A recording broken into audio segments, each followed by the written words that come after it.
Would you accept that deal? Absolutely not. Okay. Absolutely not. That would be the silliest thing we could do. Why is that?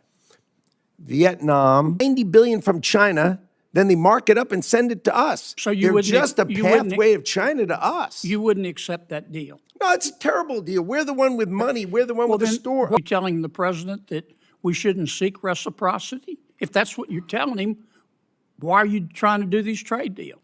Are you advising the president that trade deficits are always bad in every situation? Hey folks, welcome back to the channel, where we talk truth, we talk freedom, and we put America first. If you're new here, hit that subscribe button and ring the bell so you don't miss out on any of our content. Today, I want to react to something I just watched from the Senate, an exchange between Senator John Kennedy and the Secretary of Commerce, or Treasury. Depending on which secretary this is, frankly, it doesn't matter because the point is the attitude. And let me tell you, this exchange says everything about why we're in the mess we're in with these so-called free trade deals and why the elites in Washington just don't get it. Let's break it down piece by piece. Thank you, Mr. Chairman. Thank you, Mr. Secretary, for being here today. Mr. Secretary, I think I'm like most Americans. I agree with some of the things that you and the White House have done on tariffs, disagree with others. It's clear to me that the president listens to your advice about tariffs. So I want to spend my precious time trying to understand how you think. If Vietnam, for example, came to you tomorrow and said, okay, Mr. Secretary, you win. We're going to remove all tariffs and all trade barriers. Would the United States please do the same? Would you accept that deal? Absolutely not. Okay. Absolutely not. That would be the silliest thing we could do. Why is that? Vietnam has a $125 billion exports to us and imports from us $12.5 million. And you're thinking, Vietnam exports $125 billion? I'm aware of the figures, but tell me. But where do they get it from? They buy $90 billion from China, then they mark it up and send it to us. So they're just a pathway of China to us. You wouldn't accept that deal? No, it's a terrible deal. We're the one with money. We're the one with the store. Of course they want us to take down. What's the purpose of reciprocity then? Is reciprocity not one of your goals? Are you telling the president that we shouldn't seek reciprocity? If that's what you're telling him, why are you trying to do these trade deals?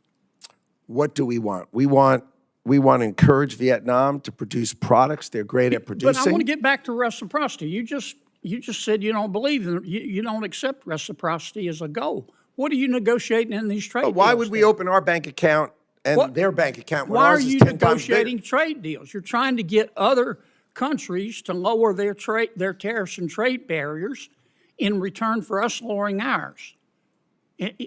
That's true for the things that they'll take from us. That's called reciprocity. Of course. So are you or are you not seeking reciprocity in these trade deals? We are absolutely seeking reciprocity with respect to things that can be reciprocal. But you just said but when they're importing from China and sending it to us, they're not. You just said that if a country came to you and offered you the ultimate reciprocity, no tariffs, no trade barriers, in return for us doing the same, you would reject that. Of course, because they buy from China and send it to us. Don't you agree with me? Suppose they said we won't buy from China. Now we're talking. Now we're talking. If it was Vietnam, would you accept that deal? We would consider it. For what things? For what products? Would you want to change? Well, there are certain products we want to reshore. We don't want other people making them. We want to make pharmaceuticals here. Right. We need to protect ourselves for certain things. Let me ask you this, because I'm going to run out of time. Our trade deficits, are you advising the president that trade deficits are always bad in every situation? No. Okay.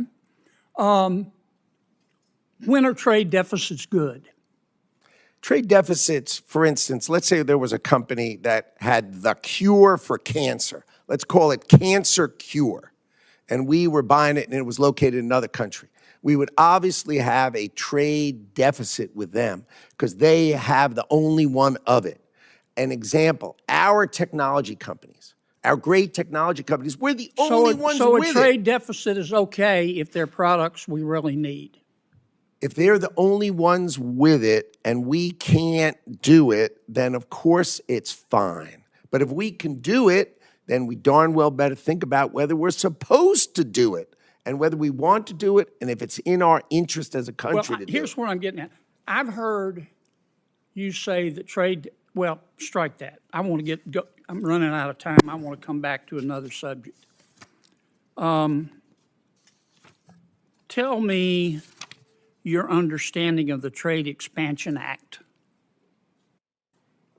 I don't have a really good understanding of the term. I may know the act, but I may not know its title. You're not familiar with the Trade Expansion Act of 1962 that gives the president almost unlimited authority to impose tariffs so long as you conduct an investigation? You don't know about that? Oh, my 232s, of course I do.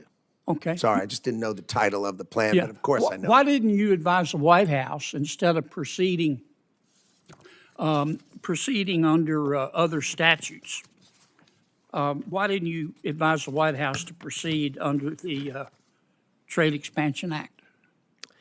The president chose IEPA because he could do it swiftly and he could do it sweeping in order to address the underlying problems that had created the $1.2 trillion trade deficit that was haunting the United States of America. Have you read the opinion in VOS selections, VUS? I have. What role does the major questions doctrine play in that decision? I am not a lawyer, so I can't speak to it with that kind of precision. That's a litigation that's under current investigation. Are you familiar with the major questions doctrine? Not offhand, but I did, of course, read the decision. Well, about 3/4 of the opinion is on the major questions doctrine. Again, I tend to not know the title. I know the topic and the details of it, but I tend not to focus on titles. Sorry. I'm way over. Thank you for your indulgence, Mr. Chairman. Senator Kennedy, thank you. Senator Shaheen. So, Senator Kennedy, who, by the way, is one of the few senators left with any common sense, asked the Secretary a simple question. If Vietnam dropped all their tariffs and barriers, would the U.S. do the same? What does the Secretary say? Absolutely not. He calls it the silliest thing we could do. Now, I know what you're thinking. Wait, isn't reciprocity the whole point of these trade deals? That if we play fair, they play fair? Isn't that what every politician since Reagan has promised us? But here's where it gets interesting. The Secretary says, no, because Vietnam is just a pathway for Chinese goods. He points out that Vietnam imports $90 billion from China, marks it up, and ships it here as $125 billion in exports. So, in reality, we're not dealing with Vietnam. We're dealing with a sneaky backdoor for Chinese stuff. And you know what? He's absolutely right. This is what we've been yelling about for decades. The globalists and the free traders keep telling us that dropping tariffs will somehow make us all richer. But what really happens? China just moves their factories a couple miles south, slaps a new label on it, and ships it to us as Vietnamese. Meanwhile, our factories in Michigan, Ohio, and Pennsylvania shut down, and our workers lose their jobs. Now, Kennedy tries to press the Secretary on reciprocity. He's asking, okay, are we actually trying to get these countries to play fair with us? Or are we just letting them walk all over us? And what does the Secretary do? He dances around. First says no, then yes, then only for things that can be reciprocal. What does that even mean? Here's the reality. We've been playing by these so-called free trade rules for decades. Meanwhile, China, Vietnam, Mexico, you name it, they laugh all the way to the bank. They put up their own barriers, they subsidize their industries, they manipulate their currencies, and they dump their products on us. And what do we get?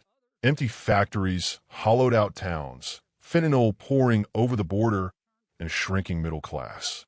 Now, Kennedy says, what if Vietnam promised not to buy from China? And the Secretary suddenly perks up. Now we're talking. See, this is what real America First policy looks like. If you want to sell to the American market, the greatest consumer market in the world, then you have to play by our rules. That means no backdoor Chinese goods, no cheating, no undercutting American workers. We need to bring our supply chains home. We need to make our own pharmaceuticals, our own steel, our own microchips. COVID taught us what happens when you depend on China for your medicine and your masks. It's time we wake up and put America's security first. Kennedy asks, are trade deficits always bad? The secretary says, no. Sometimes it's okay, like if we're buying a cancer cure nobody else can make. Fair point. But let's be honest. Most of our trade deficit isn't because we're buying miracle cures. It's because we're buying furniture, TVs, car parts, and iPhones that used to be made in Ohio, Wisconsin, and Texas. When we import more than we export year after year, it means we're losing our productive capacity. We're becoming a country that doesn't make anything. And you can't be a superpower if you don't make anything. Now, let's talk about the legal side. Kennedy brings up the Trade Expansion Act of 1962, Section 232 authority, which gives the president the power to impose tariffs for national security reasons. The secretary pretends not to know the title, then admits he knows it. Here's the deal, folks. We need leaders who know what tools are in the toolbox. We need tariffs. We need quotas. We need every weapon available to defend American industry. The secretary says the White House chose another law because it lets them act swiftly and sweepingly. Honestly, I don't care which law they use. Just use it. Stop letting lawyers and bureaucrats tie our hands behind our backs. Look, this whole hearing just proves what we've been saying for years. The elites talk a good game about free trade, but when you dig into the details, they don't even believe it themselves. They know we're getting ripped off. It's time we stop apologizing for putting America first. Our trade policy should be simple. If you want access to the American market, you play by our rules. No more backdoors for China. No more hollowing out our towns. No more cheap junk at the cost of American jobs. We're the greatest country in the world. Let's start acting like it.